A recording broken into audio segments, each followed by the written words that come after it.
For the second time in a couple of months, Trump has ambushed a foreign leader at the White House by arguing about something which is controversial back in their home country. Zelensky was trying to do a deal, but at the same time, he could not be seen to be forgiving of Russia.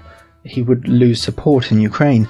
These competing aims created a tense situation, which eventually ended in an outburst, weakening his negotiating position.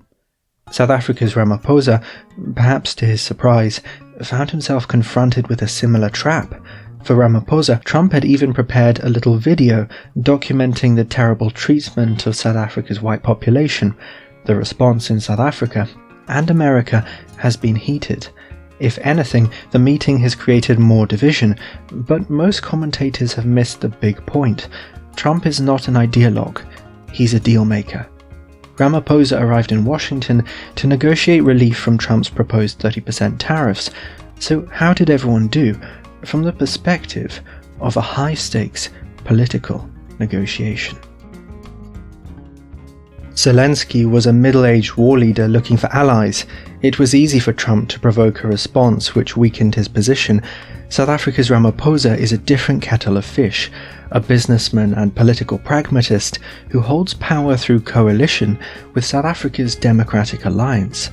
To placate Trump, Ramaphosa brought along a coterie of golfers and his white agricultural minister, leader of the DA. Perhaps he anticipated being confronted over the issue of white farm murders, something Elon Musk has been especially passionate about on X. In the past, Musk has engaged in Twitter battles with Julius Malema, leader of a radical left party in South Africa, which promotes land grabs without compensation. Using his influence on Trump, Musk has secured asylum status in the US for white South Africans fleeing violence in their home country. Although the issue of land and farm murders is divisive in South Africa, everyone will suffer if Trump's 30% tariffs go through. The official unemployment rate is 32.9%. With the need for a deal in mind, Ramaphosa remained diplomatic. After watching a famous video including Julius Malema singing "Shoot the Boer," he searched for a response Trump would understand. "We have freedom of speech in South Africa," he argued. However, Malema's rhetoric did not reflect government policy. For the most part, Ramaphosa let his delegation speak for him, keeping himself one step removed from the heated debate. Agricultural Minister and DA leader John Steenhuisen politely disagreed with Trump as well, arguing his party had gone into coalition with Ramaphosa precisely to stop people like Julius Malema seizing power. Crime, he argued, was a serious problem across the board in South Africa, and the country would benefit from US investment to deal with the problem. When Trump asked white golfer Ernie Els for his perspective, he got a more nuanced response. Apartheid was bad, but two wrongs don't make a right, argued Els. There are many positive things happening in South Africa despite its problems, and we need the US to push things through. This was a shared line between the white South Africans in the delegation, who all stand to lose out economically if Trump's tariffs go through. Johan Rupert, a wealthy businessman, looked for areas of common cause. Murders, he told Trump, were too high across the board, not specifically for one race alone. Musk's Starlink should do a deal with South Africa's police. Illegal immigrants who engage in crime should be stopped by drones and US border technology. All the while, Ramaphosa sat composed in his chair.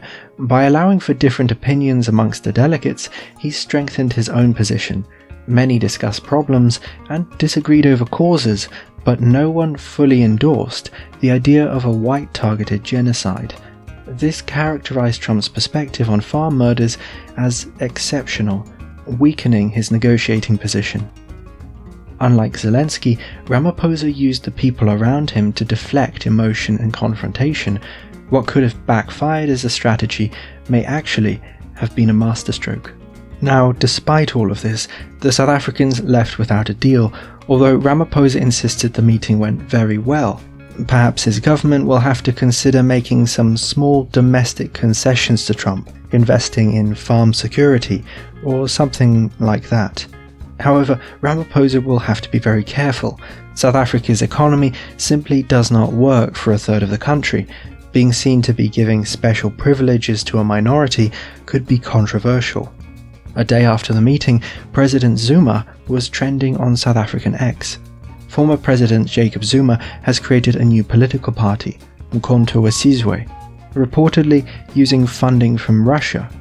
If Trump pushes South Africa too hard and Ramaphosa compromises his domestic position, the whole thing may backfire spectacularly on the US. Throughout history, America has tended to prioritize geopolitics in its relationship with South Africa. During the Cold War, it supported the apartheid government in its wars with Soviet-funded communists in Angola. However, as the USSR collapsed, the US did a 180 and endorsed Nelson Mandela, celebrating the end of the apartheid state. US-South Africa relations are a little bit complex because of this, and ties with Russia and China have grown in recent years. However, instead of trying to woo South Africa back into its sphere of influence, Trump appears more interested in the economics of trade than the geopolitical situation. If Ramaphosa doesn't hold his nerve, the consequences for everyone could be huge. Hi, it's Arthur. Thanks for watching this video. If you enjoyed it, why not like and subscribe?